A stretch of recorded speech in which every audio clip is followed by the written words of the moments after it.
familiar faces here on Zoom. Oh, looks like that's happening.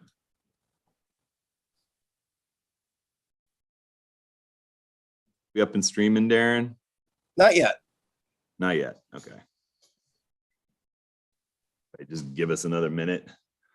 Fun stuff today. We have lots of participants and we've got lots of questions. So we have no problem filling an hour up today, I don't think.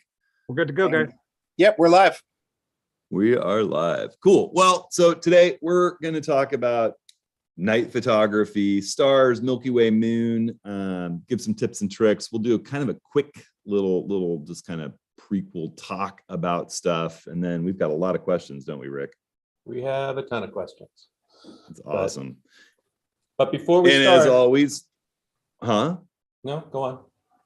Oh, as always, I got Rick here helping me out, Darren and Woody. David's away today, but Darren's going to be monitoring YouTube for questions and feeding us a few questions from there. If you guys have questions, you can always type them into that chat window, and Rick and Woody will be kind of monitoring that a little bit, and we'll have a bunch of fun. I think quick before we take off, we're going to talk about the next office hours, Rick. Yep, next office hours. We're actually heading out Saturday for the beginning of the final workshop season. We got a workshop in Owens Valley next week, and then 2 in the Tetons in late September. So the next office hours won't be till we get back, which will be October 18th, Tuesday. We're going to do a gallery of images. The topic for the office hours is going to be travel photography. So we'll talk a little bit about what does that mean. So what we're asking is that you submit your favorite piece of travel photography from, we would assume over the summer you've done some traveling, or this year you've done some traveling. We'll go through the images. We'll talk a little bit about what we think travel photography means and sort of the things to look for when you're out there. I think that's pretty much it. Cool. All right. Yeah. And you guys, it's just always so impressive when we do galleries. I'm blown away by the quality images that everybody puts up. So I'm looking forward to seeing those travel images. And I'm looking forward to getting out on the road. I know there's a bunch of you in here that are going to be with us over the next month, whether in the Tetons or in Owens Valley. Those are going to be great trips. And actually, Owens Valley, we're going to be doing a lot of night photography. We'll have Milky Way every evening about an hour after the sun sets, and we're going to have a beautiful moonrise too in the Tetons. So fun stuff. All right, I'm going to share my screen here, and we'll go through some images. I'm going to talk just really briefly about the full moon and the crescent moon and kind of when to think about looking for those. I think I see a lot of people out doing, full moon rises. And if you look for the actual night when the moon is the fullest, a lot of times the sun has already set when the moon rises. You want to look for those nights that are either just before or just after, where there's a little bit of sunlight left on the landscape. I think, one of the cool tricks to think about with full moon photography, because it's always setting in opposition to the sunrise and it's rising in opposition to the sunset. And so, at sunset, for example, the moon is rising in the east as the sun is setting in the west, and the sun's throwing that beautiful golden light out over the landscape. And it's lighting the moon, it's also lighting the landscape. The minute that the sunlight leaves the landscape, you've got such a dynamic, such a huge contrast between that daylit moon and that darkened landscape with no sunlight on it, that it turns into this kind of HDR headache nightmare. It's really, really tough to get the exposure right for the moon. You just wind up with a white disk, or you can get some silhouettes in blue hour with the moon properly exposed, but you can't really get light on the landscape and the moon at the same time unless you get that full moon. That's maybe you got it half an hour, 20 minutes, 15 minutes before the sun sets as the moon's coming up. And that's where you get these really beautiful landscapes like this one here in Manhattan from Grand Central Park at the reservoir, where the moon was setting right as the sun rose. And that just happened by chance to me one day when I was out in Manhattan, photographing just around the water. And that started me kind of thinking about it. Now I'm out there looking for that. And this is an example of when I sort of consider a bit of a mistake in arches. I went out looking for this, and I had like a 500 millimeter lens, my 500 PF, and I focused on the moon. And I had a newborn with me. It was Stacy and the baby were in the van with me on a family trip. And so I wasn't paying enough attention to the fact that focus on the moon was not the same focus as the foreground in this one. So I'd love to have that one back, because it's not as sharp on the rocks as I wanted. I would take 2 shots for this one. I'd make sure I had the foreground sharp and the moon sharp and just blend those really easily in post now. Or shoot it at a narrower aperture. Here's one that we just took a couple of weeks ago with the Portland workshop. We were up there, and there was a bunch of cloud over the mountain when we first got up there. It was still, we had what, an hour and a half, Rick, something like that. Yep. And it started kind of fading. The mountain started coming out. All we could see was the very tip of Mount Hood when we started out, and then the clouds melted away right before the moon rose, and the moon kind of rose out like this. Crescent moon rises can be beautiful, and crescent moon sets. Now, those happen, opposite. They're at the same time as the sunrise or the sunset. And so the one you want to get for a crescent moon rise is where it's kind of in that blue hour. If you can catch it when it's in the gradient, the sun is coming up behind Mount Hood here. This was a trip I took in winter and cross-country skied up here, or actually a snowshoed up here in the dead of winter. It was about a 7-mile cross-country or snowshoe trip to get up to this location. And the moon was rising, I think 45 minutes before sunrise or an hour before sunrise. And so I knew it was going to be right over the mountain. And then it just worked out that the weather was perfect, and you get that gradient.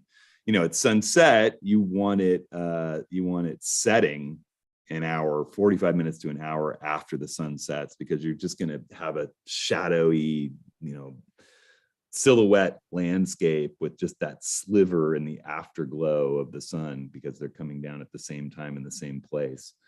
The neat thing about getting out and doing one of these is you usually can get the sunrise or the sunset on the same shoot. This was just shortly, 45 minutes after this, here comes the sun. So just, some fun sort of things to think about with moon rises and sets, whether crescent or full, that can really net you some neat images. I have also, I've got a little thing here. One way to find these things, I use the photographer's ephemeris. And I can't remember how much it is a year to get full access to this. You can get it for free through their website, but the mapping is really kind of limited. I actually just set this for the next full moon rise. And then I think if you click this button, it goes through moon events up here. I'm on a calendar, right? I'm on September 8th, 2022. I think I hit this button, and the full moon rise is actually September 10th, 2022. These buttons go through the moon cycles. It gives you the half moon, full moon, new moon as you click through this button, see next event there. And then these are days. You can click to come to the current day. You can click over here and get a calendar to pick a date. You can go years out, years in the past. But, as I looked at this, when I went to the full moon on September 10th, and I looked at the moon rises at 8:05 and the sun sets at 7:29, there's not going to be any light on the landscape during the true full moon. So I backed up one day.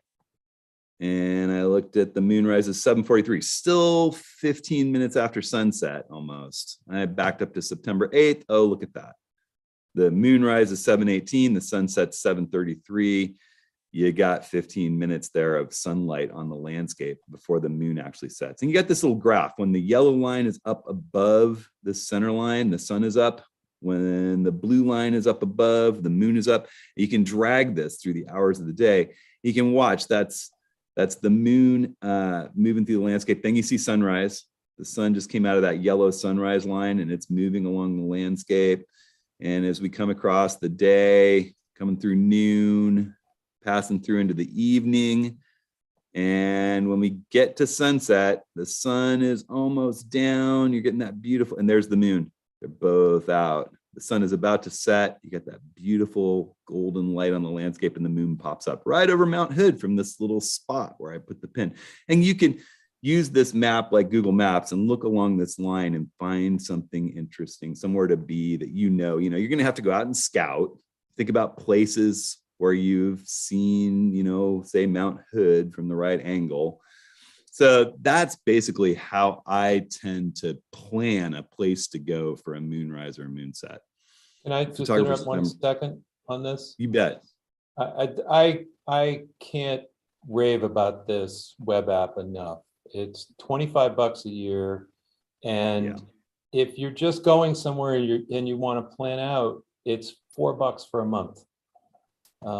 It's really worth it. The guy who's been building this over the years has really worked hard to make it, as great as it can be. We use in the field, we use PhotoPills probably more than anything else, although there is a web app, a phone app for photoephemeris. But if you're going somewhere and you want to check Milky Way, sunrise, sunset from pretty much any location, this is the best tool out there. Really easy to use. Look how I just got us to the Snake River overlook to sort of see what's happening on that day. Yeah. Really easy to use, and I've been using it for well over a decade now. It's gotten nothing but better over the years. So yeah. All right, jumping back. I think I have one more full moon shot with the very first dawn light hitting Portland. I want to talk a little bit about photographing stars. And I've been out photographing for a really long time. This is medium format film from the 90s. And back in those days, really, really difficult. You think about how grainy 1600 speed film was back in the day. If you maybe 400 speed Provia and then you push the heck out of it, you might get still stars if you had some kind of a fancy knocked lens. So that's kind of where I think a lot of people started doing star swirls, right? That was something where this is a 3.5 hour exposure on Provia 400 in Death Valley, with starting off with the moon set just silhouetting this Joshua tree a little bit.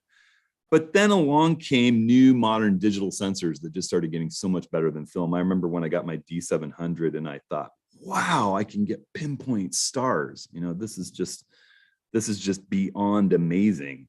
And it was just a revelation to me. I was out backpacking and I'm able to take pictures of the night sky with pinpoint stars. And that was just so much more exciting to me than swirling the stars. It's like that view that's so exciting to us as humans at night. Now, I think for so many generations, we didn't have television and city lights, and the stars were what we did at night, tell stories around a fire and look at the stars. And it's just so exciting to me to be able to get these ghostly pictures of the landscape with stars in them.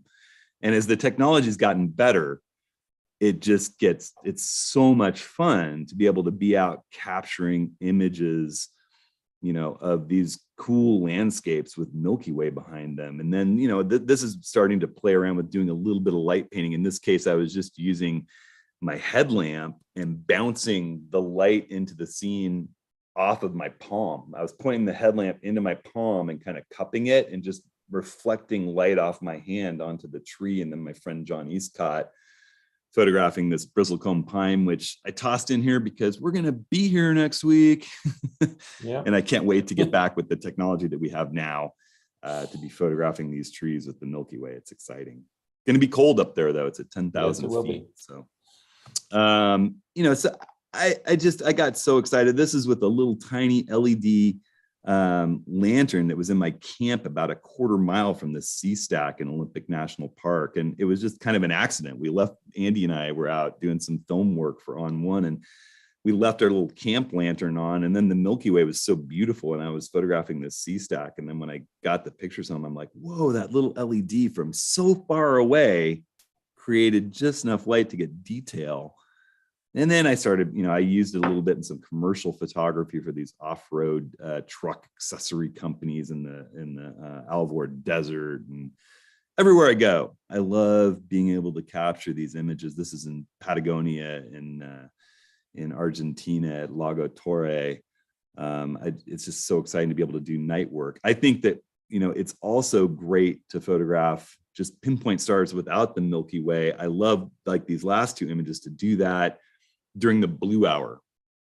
So it's the last little bit of blue hour. This is about 50 minutes to an hour and 10 minutes after the sun sets. The last light that kind of, think about it as coming around the bend, is the blue wavelengths. And it's so pleasing for constellation work and pinpoint star work to do that when there's just a little blue left of space. This is actually, I cloned my friend Andy out. He was standing in here with just a little lume cube and just swung it through the arch while I did this shot with a 14 millimeter pretty nearby. This, I had Andy laying in here out of sight, and these two people were photographing, and we were kind of timing what we were doing. And I just had Andy turn on the lume cube for a second, shot this with a 50 millimeter from back where you get up to delicate arch. But these all, all of these images were captured as a single frame with sort of the old school rule where you do 30 seconds at f2.8 at 3200 ISO. You get these really noisy star backgrounds, and it still is just beautiful. It was mind-bending. It was something we couldn't have possibly done before. But when you zoom in or you try to print, it looks pretty murky and muddy. And the higher the resolution of sensors that we got, the more you started to notice that the stars weren't exactly pinpoint if you zoomed into 100%, especially as we got up into the 30 plus megapixel range. And they've come out with some new guidelines that really give you a shorter duration.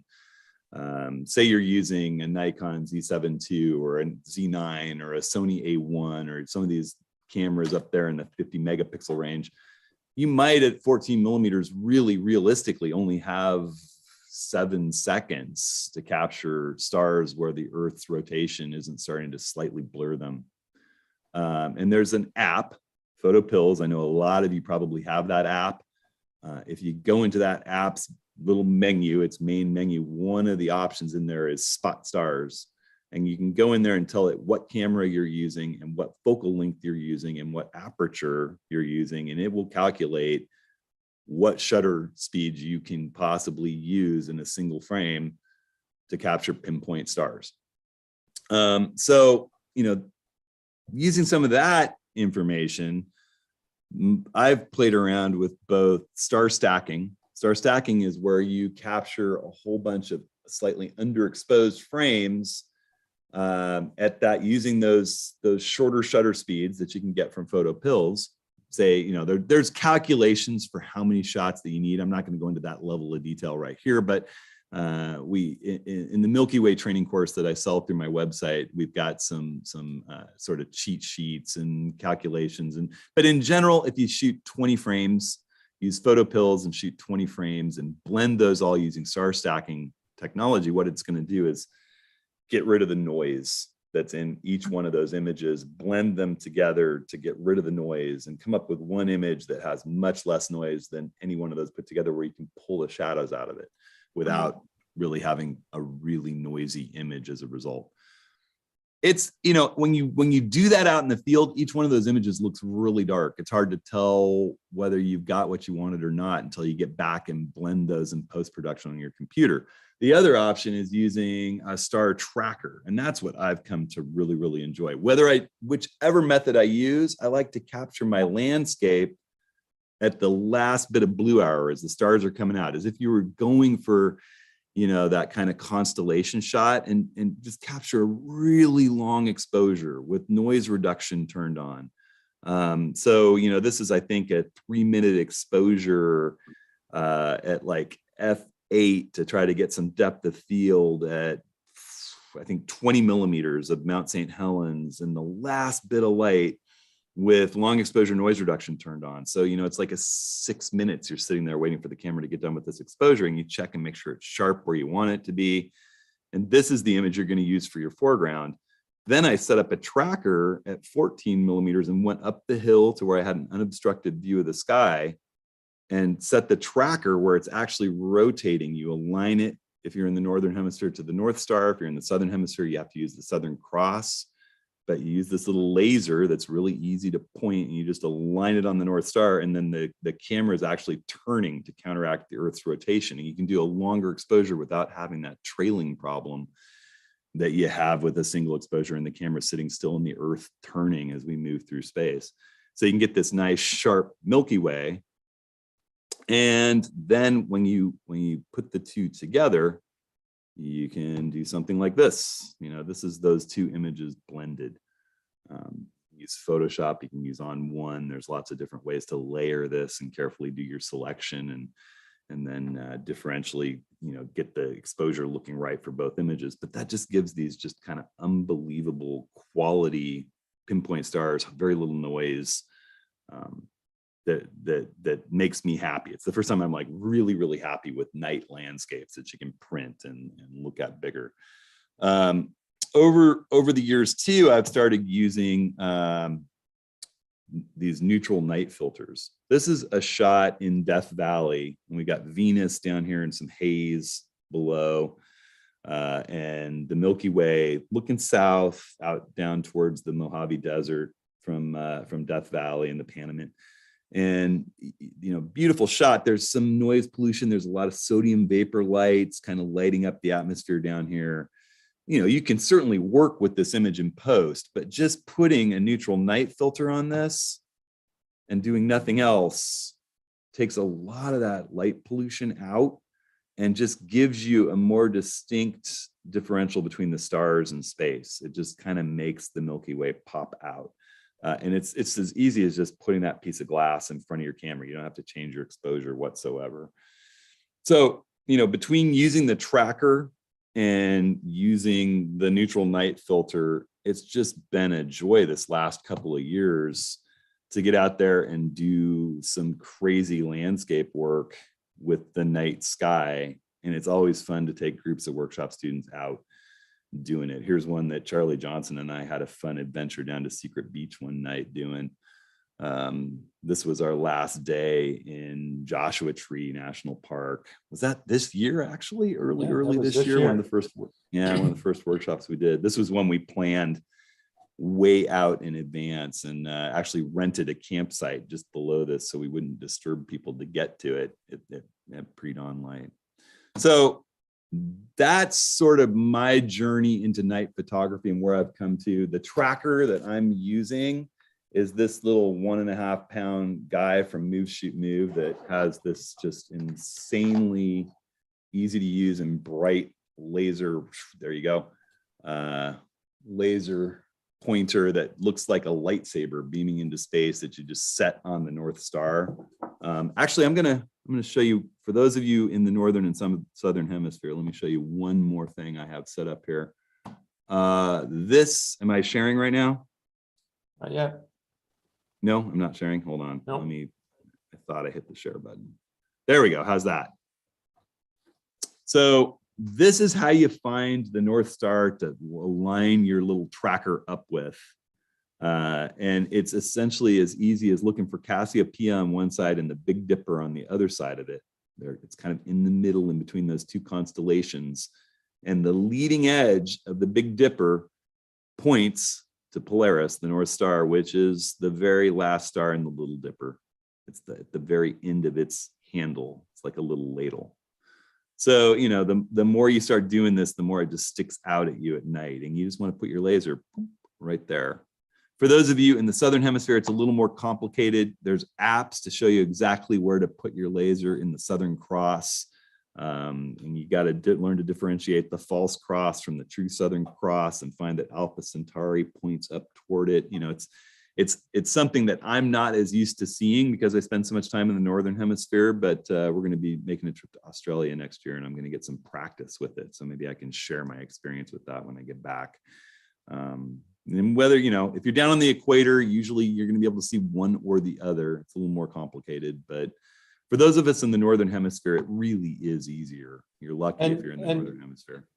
If I can just interject here, this is something that takes a lot of practice. It really does take practice to get there. I probably went out and shot with the Move Shoot Move and stacking for more than a year before I even got an image that I was like, okay, this is great. And it can be a bit frustrating at the start, but it is quite rewarding. And it really is quite rewarding in the end. There is a constant stream of swearing, I think, when we're out doing Milky Yeah. Way work. You know, it's Yeah. that same frustration levels hit. Oh, I just did a 5-minute exposure and left my lens cap on. I did that last week. You know, it's hard to tell what's going on. I did an entire star stacking 20 frames last week with the lens cap on. Like, oh. Charlie. I mean, Charlie's you with know, me. yeah, I mean, it just happens. And Yeah. it is one of those things, practice. And Yeah. the more you do it, the easier it becomes. And our friend Jim, who was with us in Joshua Tree, will tell you, and I've been in the same boat. You're going to do this. You need to make sure your gear is ready during the day. That you go through, you make sure you've got your headlamp that does red. You've got your filters in where they need to be. You know, that you've got the right camera body. You know, for those people who travel with a couple of camera bodies, you want to make sure you've got the right one.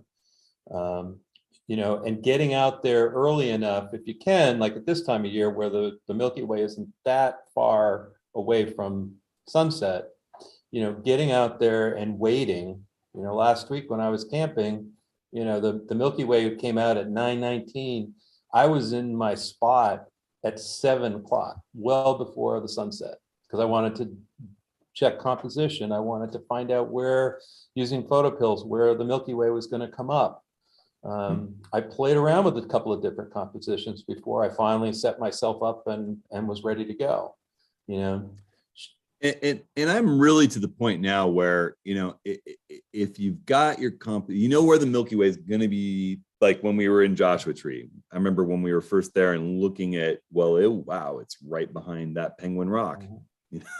This is going to be amazing.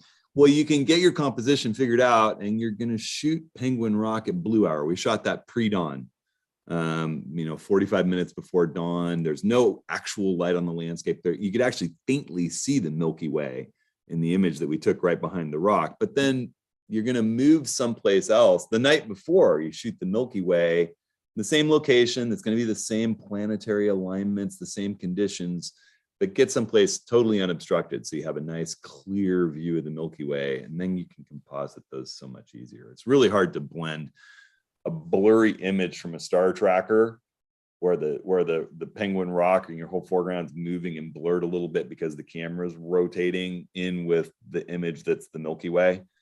So I tend to I want to go to a hilltop and have an unobstructed as possible view of space and the stars, and maybe just leave a tiny bit of horizon and photograph the Milky Way to blend into that blue hour foreground shot. And that actually takes some of the stress out of your landscape capture. You're just going to work the blue hour with the scene that you want to put the Milky Way into.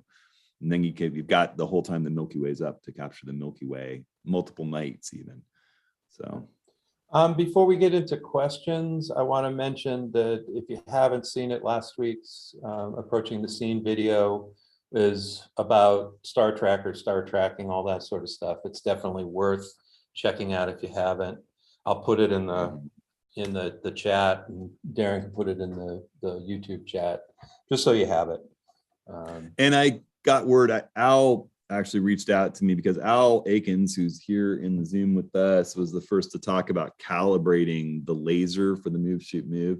And the combination of holder and laser that I have are from two different Move, Shoot, Move generations, and it doesn't work as well as some of the other folks to calibrate the way that they talk about doing it in several videos on the, it depends on which laser and which holder you have, but I spoke with Move, Shoot, Move, and they're sending me the latest one that's shipping. So I may amend that a little bit once I get the new holder. I mean, my technique that I show in the video works perfectly for me.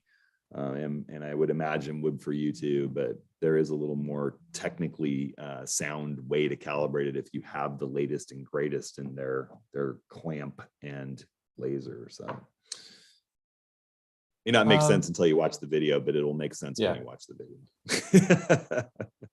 So we had lots of Milky Way questions, lots of Move, Shoot, Move questions.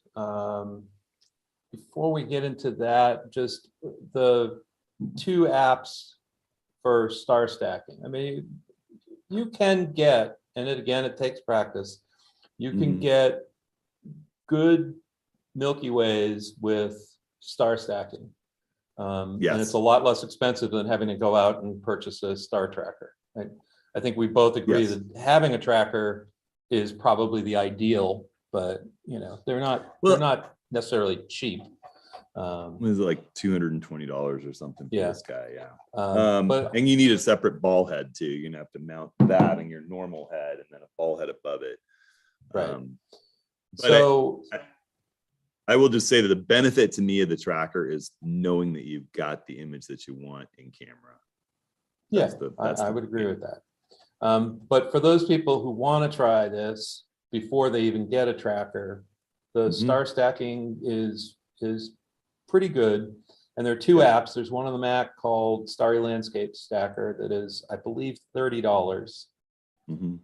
And then there's an app on the PC called Sequitur that is free, correct?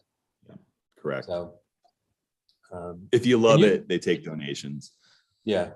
So And they're both good. They both have the ability to do some rudimentary masking where you could capture your foreground and stars at the same time and then delineate what's foreground from what's stars. And I would discourage that. I would imagine that most of you have Photoshop or On One Photo Raw or, Capture One or some other software where you can go in and blend a couple of files with a little more nuance and control for your edge work. In which case I would just have you stack it without identifying the foreground. Use your stacking software to create the Milky Way image and capture that foreground at blue hour and then blend the two in post the same way you would with so a couple questions that have come through. There's a question about, do we need to have a set white balance as opposed to auto white balance when we're shooting stars? I mean, I think most of us who are doing this level of nerdy photography are probably shooting raw. So your white balance is never baked into the raw image. However, I find about, I think 3,800 Kelvin, 3,900 Kelvin, a real nice warm white balance tends to be the thing you want for this. Okay. Let's see if we've got any other questions in here. Or actually, that's a blue. It's a tungsten. You get the idea. Yeah. Let's see here.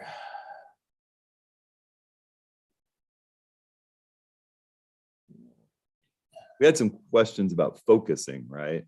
Yes, there are a bunch of people who are talking about having issues with focusing on stars. And for the people out there who've got the Z9, focusing on stars is pretty damn easy. Yeah, you just put it in pinpoint AFS and point it at a star. Make sure your low light autofocus is turned on and everything will slow down. Everything gets bright in your viewfinder and then it focuses. If you've got a Z9, you go into that starlight view when you're on the tripod and your mind will get blown. Make sure that everything's set to red and your eyes won't even you won't be dealing with any bright light in your camera at all. It's just wonderful. Yeah, it's tough for us, even the Sony A1, it depends on the time of night, how well we can actually focus. Focusing on a planet, if Venus is there, it's pretty easy. A distant barn light on the horizon can be a great thing. Yeah. What does you were able to focus pretty well with the Z7 too, I believe. Oh yeah. Z6, Z7, the minute they got that low light autofocus kind of dialed in firmware, it slows everything down. The Z6, Z7 and Z6, Z7 II, a bright star or a planet, you can dial in with pinpoint autofocus and the low light autofocus setting turned on. It'll slow down and then you get a green lock. Still shoot it, zoom into 100%, make sure that you're sharp. Here's one other huge tip for doing dark sky work. Sometimes let's say you're using the 14 to 24 on a star tracker and you're at 2.8, 14 millimeters at 2.8 on a tracker You really want to be at like 240 seconds for your capture, or 180 or 240 seconds. That's a long exposure. You're going to be waiting for a while. If you turn on long exposure noise reduction and double that, it's a really long exposure. You're waiting a long time to get your image back. While you're getting your focus and while you're dialing in your composition, shoot it at 30 seconds, f2.8, 3200 ISO. Don't go down to that high quality ISO yet. Just get a quick capture and turn off long exposure noise reduction and check and make sure that you got your focus, check and make sure you got your composition, get all that stuff dialed before you start the one that's going to take 10 minutes to get done. Right. Do it in 30 seconds, check. Do it in 30 seconds, check. Do it in 30 seconds, check. Oh, now I don't have my focus right. Okay, dialing your focus. Oh, now I got my focus right. Is this the composition I really want? Okay, this is the composition I want.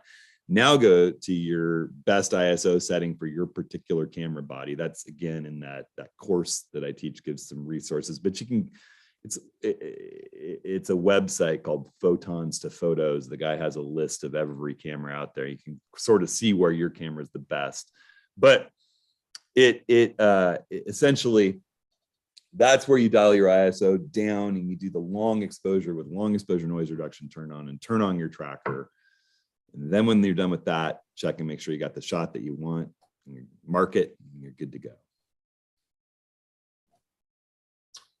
Yeah, one of the things, if you start to do a lot of night photography, having the switch for long exposure noise reduction to turn it on or off, have it from either a custom button or your function menu or your eye menu, really does help quite a bit.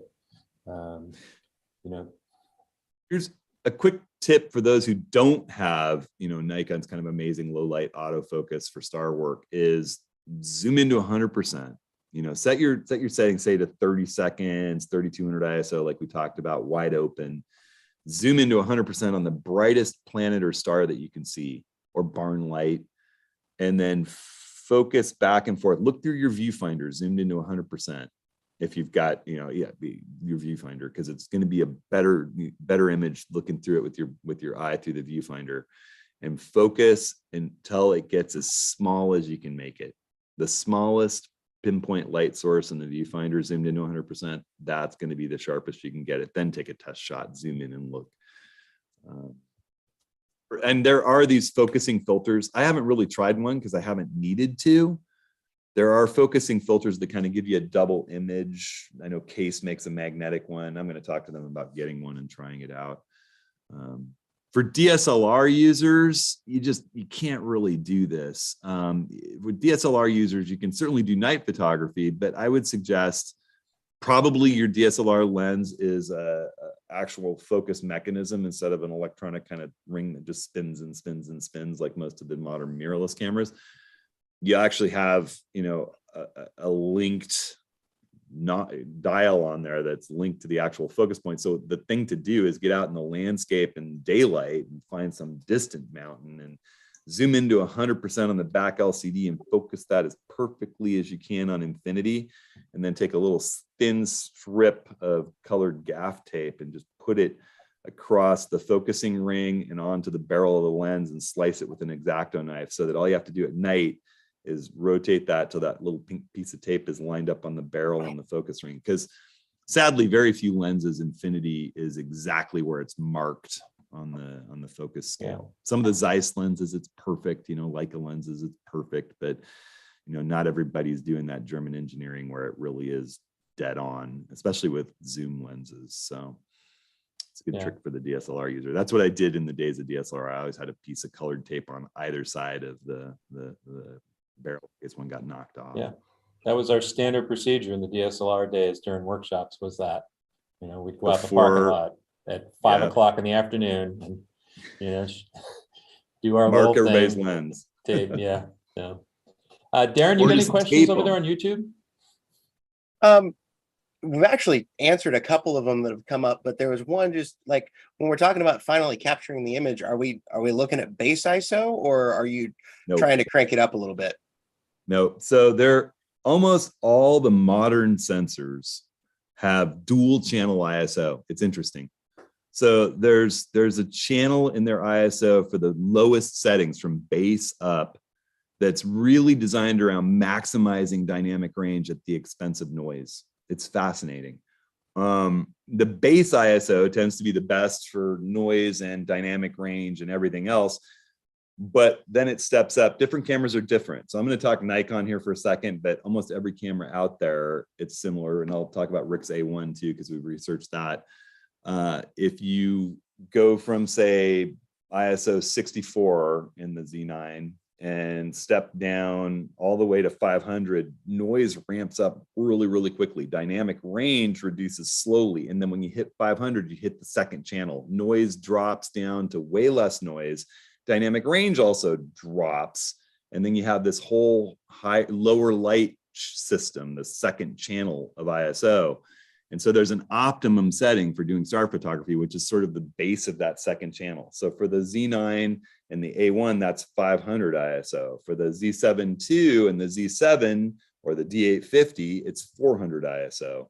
For the Z6 II, it's 800 ISO.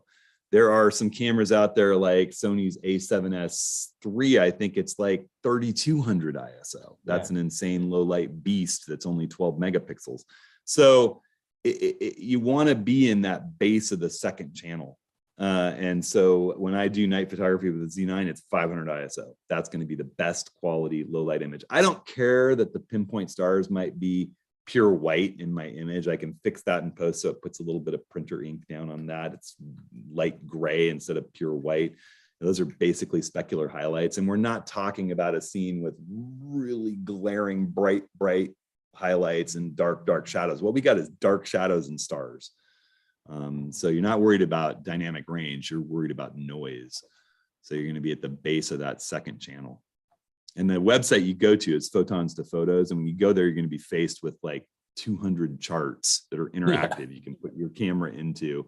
In that Milky Way course that I sell on my website, we talk about which charts to look at and how to. It'll show you. The main ones are image read noise and sensor read noise and dynamic range. But you take a look at those and you'll really get a feel for where your camera is best for both different things. So we had some questions about lighting, if you want to do light painting. And I think, talking about the fact that you really don't need bright light and sort of what you bring when you go out to do that. I have packed a little kit for our workshop in Owens Valley that has 2 of the Lume Cube 2s, which really can be very bright, very kind of harsh light. I've got some modifiers for those, some diffusers and warming gels. And then I have 2 Lume Cube Panel Pros, the LED panel lights, as well as a Lume Cube mini panel. And the panels are my favorite. They throw out such a soft, diffuse light. It's not super bright, but you don't need really bright. When I talked about the fact that when I photographed my friend John photographing the bristlecone pines, I was beaming a headlamp into my hand and bouncing it back into the scene. That was to try to warm it a little bit with the color of my palm, and also just it's a softer, more diffuse light that I'm playing out instead of putting a harsh light out in the landscape. The panel light kind of solves all of that. You can pick what color temperature you want it to be and just gently beam it in there. Like when we photographed Delicate Arch with our workshop group, I wish I had that image in my lineup. The last time we were up there was right before they banned light painting in arches. And so we did it, and we went up to the kind of the entrance to Delicate Arch and just propped a single panel light up there way away from the arch and turned it on like 20% at dark. Like it was about 150, 200 feet from where we were all set up. It was very low. Very low, like maybe 20%, little panel light, just a little Lume Cube panel light, and like leaned it up against a rock by where you pop up at Delicate Arch and just had it kind of playing a little bit of light into the landscape. You could barely tell it was there at all. I think if a ranger had come up, they would have had no problem with it in the modern era. Where you're not supposed to light paint up there. And every photographer that was up there was like, wow, because you do your Milky Way exposure, and all of a sudden there's just enough light on there to have all the detail on the arch. It was just a beautiful thing. Yeah. And it is worth mentioning the National Park Service has banned light painting, even with ultra low light in all the arches, national canyonlands, Capitol Reef, Tetons. Yeah. It's sort of like the drone thing. There were a bunch of people who were kind of abusing it and going to places they shouldn't have gone. But you should check before you go anywhere. I remember being out several places where people are like yelling at each other in the dark. There's people trying to enjoy, stars and balanced rock. And there's people going, turn off your light. I'm doing this exposure, instead of like working together as a group. Yeah. And so I think it was ruining the experience for the non-photographers out there. And I get that.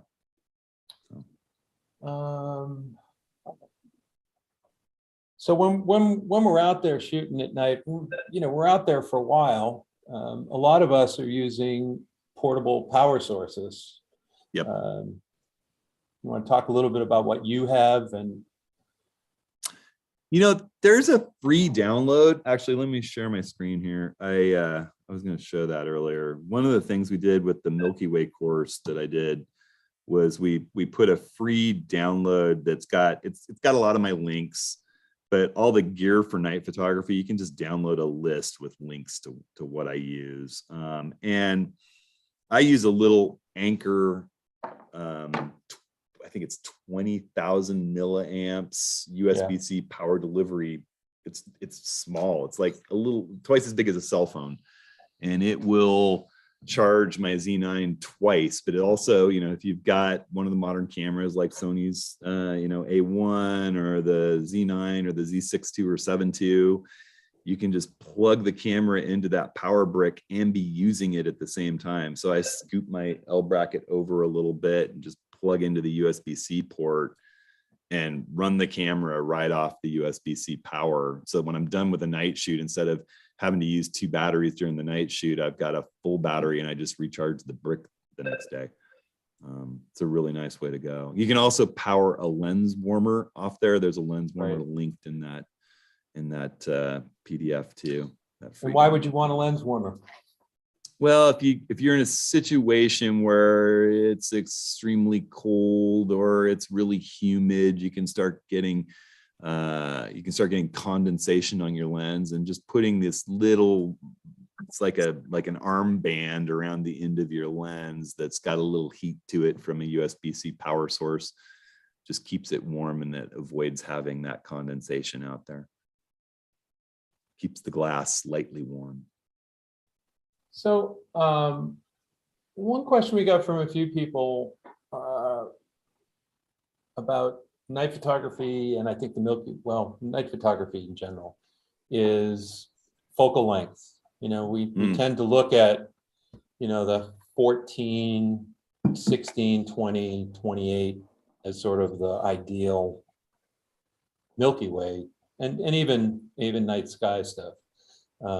What about longer lenses? Does it make sense to use longer lenses? For what purpose would you use longer lenses? The image that I showed from Joshua Tree with Penguin Rock and the Milky Way was captured with my 51.8 for the Penguin Rock. It was it's a perfect 50 millimeter scene. And the night before, we were out photographing the Milky Way. I think it was the night before. And our good friend Ken Muller, who's going to be back with us in the Owens Valley, had his amazing epic 0.95 knocked 58 millimeter manual focus Nikon lens, which was crazy to use with the Z9 and starlight mode. It was like you could see the entire landscape under the Milky Way.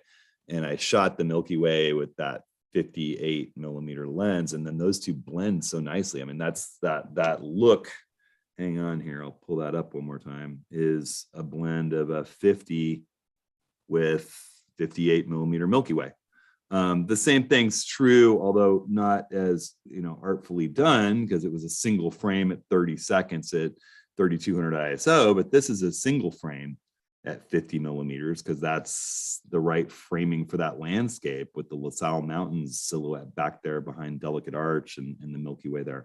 So, I mean, I think you can use whatever focal length you want. If you want to use a long lens and do deep space stuff, we have people who are ATS followers and on one followers who love to do long lens Milky Way work, astronomy style images of nebula and planets. For me, I love photographing the landscape under the night sky. I like connecting it to the earth and the place that we are. And so for me, I don't go much beyond 50 millimeters. I think it's tough to put the landscape together. And I think having a tracker is really going to help you, because the longer a lens you're working with, the more the Earth's rotation. It's the same thing as needing a faster shutter speed for shooting with a long lens, because you're looking at a little tiny part of the world. So a little bit of movement makes a huge difference. If you've got a big 14 millimeter lens, a little bit of movement doesn't make as much difference. If you go into that Photo Pills app with spot stars and enter a 50 millimeter 1.8 and compare how many seconds you have before the Earth's rotation starts to blur the stars as compared to a 14 millimeter 2.8, you'll be surprised. It's significantly different. And I think that's one of the reasons why people tend to use wide angles. But the little tracker, you throw this 1 pound tripod head and this 1.5 pound tracker into your bag, and all of a sudden you can do 50 millimeter work and get pinpoint stars. You're just going to be tracking. Won't you have issues with if you put some of these bigger lenses on? Not a 51.8, that's right, a nice but lightweight. Yeah, if I've you're got going to people who go are a bigger asking lens, about- I would get a bigger tracker. Yeah. Tracker for sure. This guy is really designed for what we're talking about, the landscape. And it's fine with my Z9 and my 20 millimeter 1.8 or my 14 to 24, but I wouldn't push it much beyond that. I wouldn't throw my 100 to 400 on there with it. I didn't put.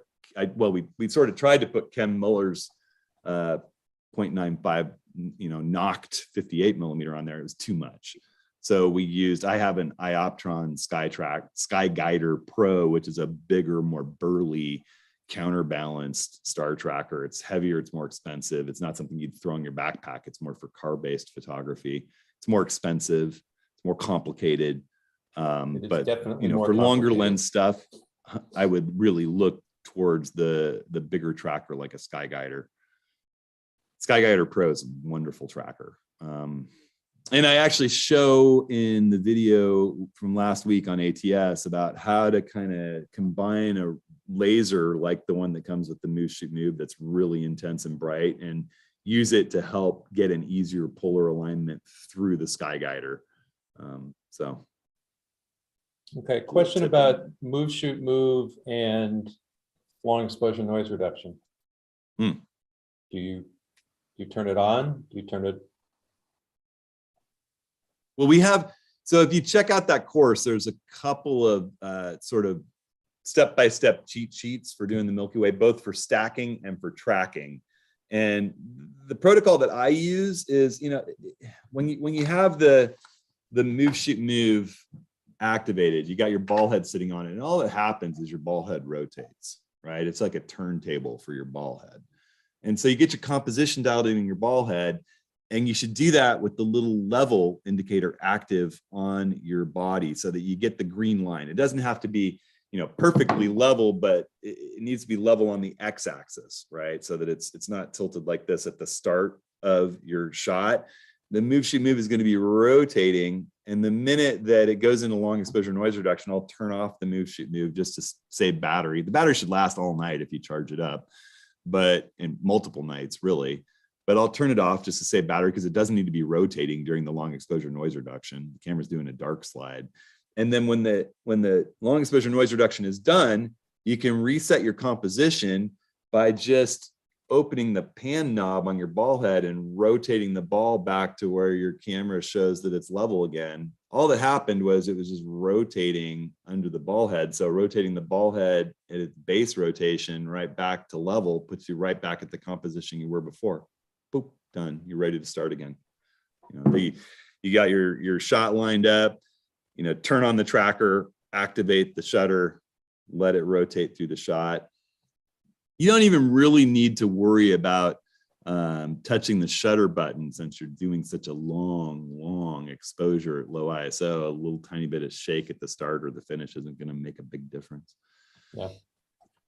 Are there any situations where you wouldn't use a night filter in any of this stuff? I think the results are better with the night filter every time. So the answer to that for me is no. If I'm using my 14 to 24, I just keep that little 112 millimeter ring in the hood for that 14 to 24. And I mean, the filters are so thin. I just have it in the back. You know, this kit has my UV circular polarizer, 3, 6, and 10 stop neutral density filters and the neutral night filter all in this little accordioned up case. And you just drop it in there.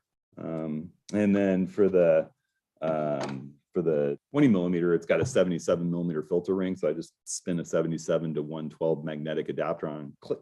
So it's on there.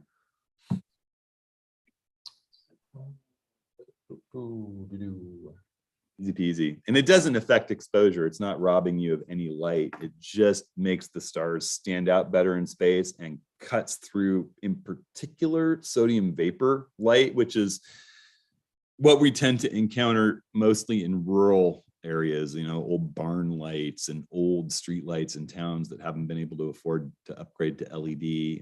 But barn lights, I would imagine for decades to come, are mostly going to be sodium vapor and old factory lights and things like that that tend to be out in the rural areas that we work. Yeah. Couple of post-processing questions. Carl asks if you're using Sequitur to stack, do you process your images beforehand, or do you?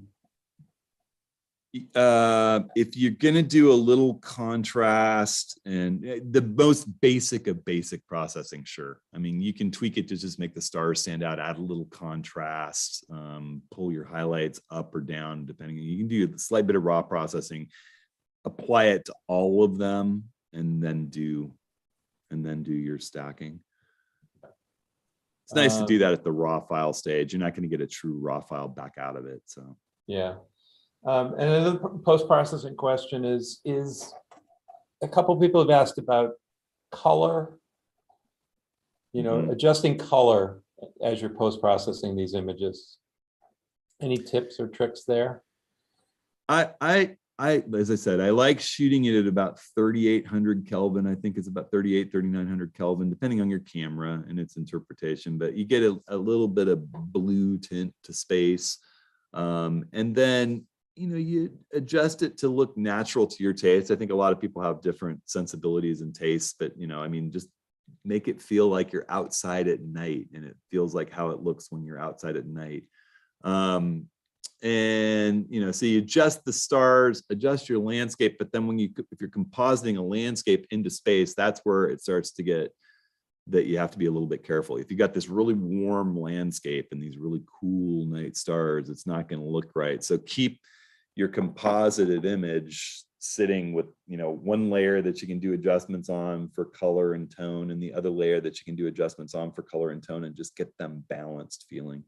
And it's just going to be a little tweaking at a time. And you know what, if you've been doing it for an hour and you're tired and it's 10 o'clock at night, go to bed and come back to it and have coffee the next day, and then look at it again and go, whoa, what was I thinking? And keep tweaking with it. You know, I often don't share one of these composite star images till I've played with it 4 or 5 times, you know, and then I'll show it to my wife, and she's like, yeah. And you're like, what do you mean? And then then finally I'll get it to where I'm like, yeah, you're right. And I'll go back and look at it some more. I mean, it's a labor of love, these things. If it's worth doing, it's worth spending some time at. So then I'll bring it back to her again after tweaking it. She'll be like, you already showed me that. I'm like, but it's different. All right. I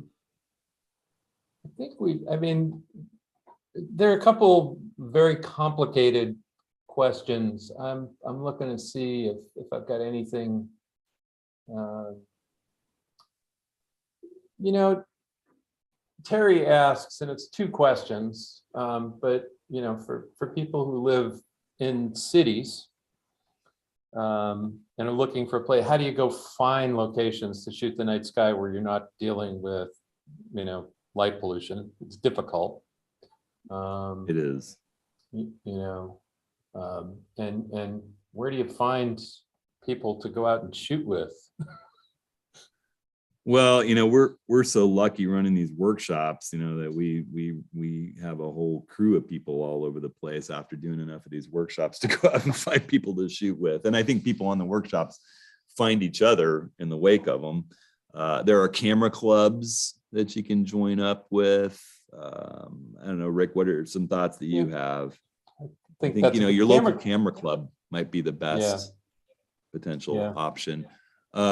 Looking for some place that's just as far away from the city lights as you can get, I think. Going on a trip somewhere. There's a website too, Dark Sky, that shows where dark skies are. Someone's talked to me. I don't have it on the tip of my tongue right now, but if you search the web for, dark sky maps, I know there's a dark sky organization working to create dark sky preserves around the country and around the world. Hey, I know that. Go ahead, Woody. Oh, sorry. How far would you have to go from Portland to get to decent dark sky? Like, how far would you plan to go? I mean, the reality is, even with the sky, my Mount St. Helens image that I'm showing you guys has Portland. Seattle and has a Portland. Yeah, well, let me jump in here and let me pull this guy up and then and you can find darksky.org. Dark Sky, all one word, .org has a good sort of list of stuff and maps. There's a bunch of national parks that are actually dark sky certified. Capitol Reef in Utah, which is a long drive from where you are, Terry, I know, but is one of the most beautiful places to see the night sky. You can see there's light back here. This whole thing back here is all Portland, because I'm up north of Mount St. Helens looking due south, and there's a glow from Portland going on back here. My neutral night filter is helping a lot with it, but you have to really get out there to not be affected by city lights these days, out in the middle of the Sahara or a few other places. I didn't like Billy Chinook get dark sky certification recently. I think I saw something about that. Yeah. Out in the desert, you have to get far from land or far from Hogarth cities. says that there's a weather app called Clear Skies that gives you a rating for any location, as well as weather information for astronomy and astrophotography, called Clear Skies, which I have not seen. But I mean, it doesn't mean you can't photograph the Milky Way. If you get far enough from city lights, you may have some stray light pollution going on. Even out in Death Valley, you saw that we had some light going on there that really the neutral night filter was helping with. We live in a modern world where there's lots and lots of artificial light. All right. Well, we've wasted another good hour of everyone's time. Hope it was helpful. Don't forget October 18th. There we are. October 18th. Travel photography. And submit your images. The signups are open now. Yeah. Cool. So submit your images, travel photography images, preferably ones that you shot this year. But if you haven't been able to get out for other reason, you want to submit something a little bit older, go right ahead. And we'll be off in the Owens Valley next week, and then we'll be in the Tetons for a couple of weeks. So we'll come back probably exhausted. So. Oh, and when you sign up for those office hours, I've been kind of producing videos. They're going to be going live while we're gone. But if you can throw some questions in there that are burning, we're going to take a few questions and do a couple of ATSs on the road where we just take your questions and ramble in some direction about them, and with a beautiful backdrop, and talk about photography in general, and share some of the some fun stories from the road. So make sure you leave us some questions when you sign up, guys. All right. Thanks, everybody. Thanks, Woody. Thanks, Darren. Thanks, Rick. We'll see some of you in the Owens Valley really soon.